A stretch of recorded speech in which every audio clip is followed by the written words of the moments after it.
నలుగురిలో నన్ను తలెత్తుకునేలా చేసే నువ్వు ఇవాళ నా వల్ల తల దించుకోవాల్సి వచ్చింది.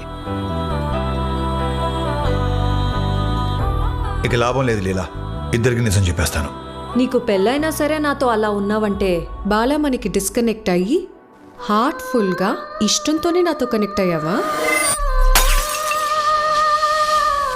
అన్ని రకాలుగా బాగానే చూసుకుంటున్నా కదా, నేనుండగా నీ లైఫ్లోకి ఇంకో అమ్మాయి ఎందుకు వచ్చింది?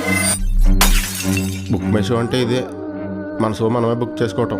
ఏడు కొండలవాడ వెంకటేశ పని చేశావు తిరుమలేశ. చెట్టు మీద కాయను సముద్రంలో ఉప్పును కలిపినటే కలిపావు శ్రీనివాస.